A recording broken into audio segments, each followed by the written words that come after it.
Russians are known to have the most advanced espionage networks in the world since the introduction of the KGB in 1954. During the Cold War, these activities picked up significantly in the West. Naval Station Argentia was the home of top-secret activities during this time.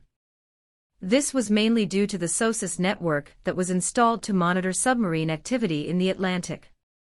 A project with the code name Operation Station Zebra spanned over a year, and was led by a female U.S. naval officer, Lieutenant Donna Geiger, and organized by the American and Canadian intelligence organizations. Lieutenant Geiger was a double agent recruited for a particular assignment at Naval Station Argentia. Operation Station Zebra was a project formulated to take down suspicious Soviet espionage activity. Lieutenant Donna Geiger walked on board the suspicious Soviet scientific research vessel, the academic Boris Petrov, temporarily docked in the harbor of St. John's, Newfoundland. On board the Soviet ship, she portrayed herself as a disgruntled female naval officer, who was working in a world dominated by men, and unhappy being assigned to an isolated duty station. She brought along actual classified materials to prove her intentions. The Soviets soon fell into her trap, and became convinced that she was who she said she was. In February 1987, she received correspondence indicating a gentleman would meet with her. The letter was postmarked from Ottawa, Canada's capital.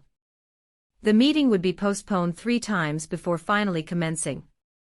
In May 1987, acting on directions she received via regular mail, she met with her contact, Michael, in the parking lot of the Hotel Newfoundland in St. John's, now known as the Sheraton. She was given money and some tasking to collect information.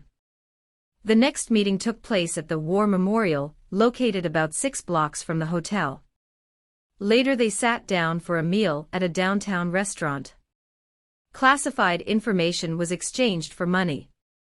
During this meeting she was tasked to provide information on the highly classified sound underwater surveillance system, the naval facility Argentia's area of responsibility. She was provided with a modified camera designed for document photography, secret writing materials, and an accommodation address, in East Berlin, where she could mail correspondence to signal other meetings. After several more meetings, Michael was identified as Stephen Rakkai by the intelligence agency.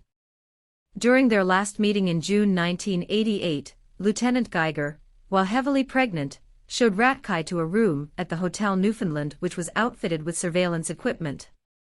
More money and classified information were exchanged. When Rakkai left the room, he was arrested, and he cooperated with the arresting officers without incident. There is no record of whom the information was ever submitted to, but it was suggested that there was some military training provided to Rakkai. Stephen Rakkai was a 26-year-old Hungarian man who was filled with resentment and anger. He would work kitchen jobs while in Canada. Born in Canada to a Hungarian father and a Canadian mother. At the age of 5, he witnessed his mother shooting his half-brother and then killing herself. After the tragic incident, his father moved with him to Budapest. Rakkai would always return to Canada. After his father passed away from cancer, at the age of 19, he decided he wanted to join the Canadian Army, but was denied admission due to his physical unfitness. In denial of the real reason, he failed to enlist. He became convinced that he was discriminated against due to his Hungarian origins and became jaded. A few years later, he got recruited to work as an agent spying for the Soviet Union, which ended up being a short-lived career.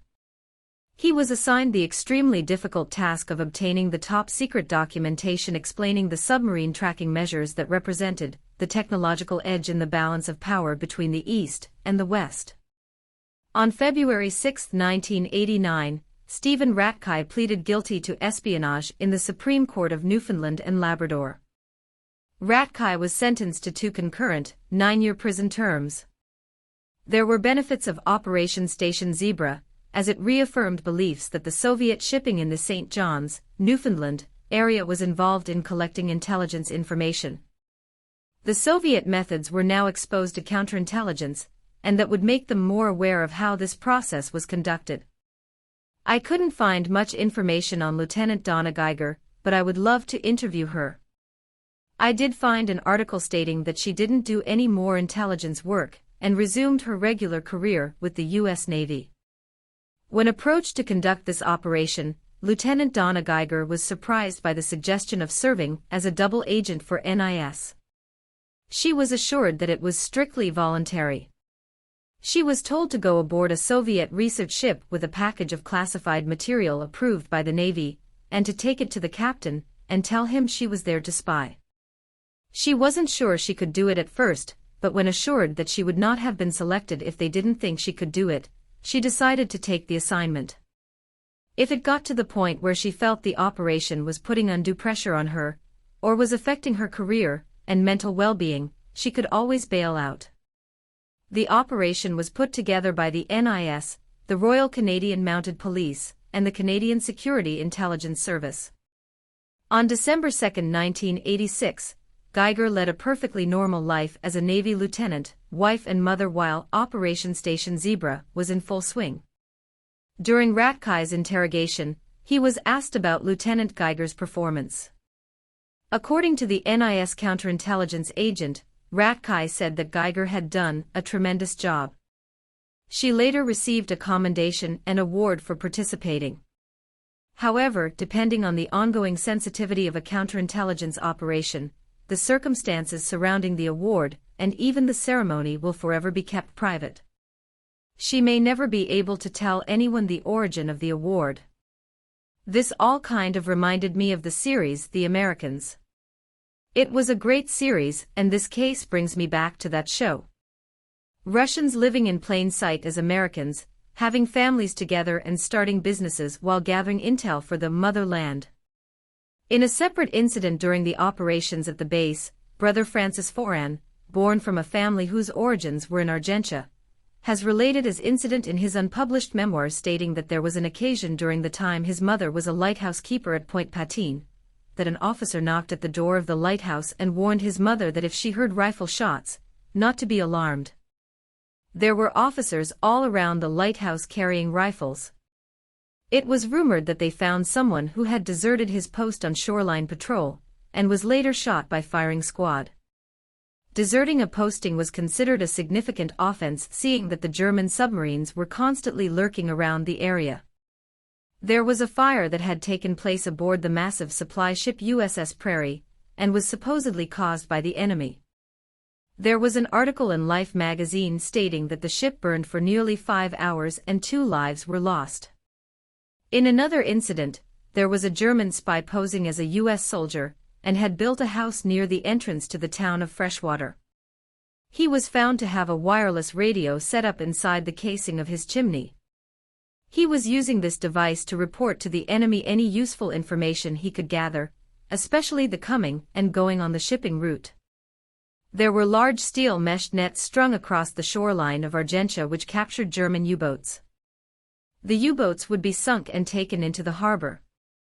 The survivors would become prisoners of war, and were often killed by firing squad. There was a graveyard constructed on Long Hill at the base which was renamed Boot Hill by the Americans.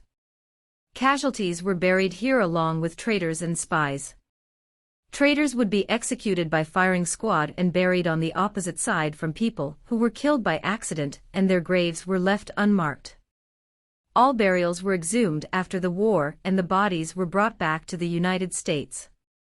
One question: why did the Americans exhume the bodies from the military graveyard and bring them back to the U.S.? There are many mysteries of Naval Station Argentia that we may never know the answer to, but I am certainly going to keep trying to find answers. I hope you enjoyed this video. Please subscribe and turn on your notifications to be alerted when my next video is up. Thank you for watching.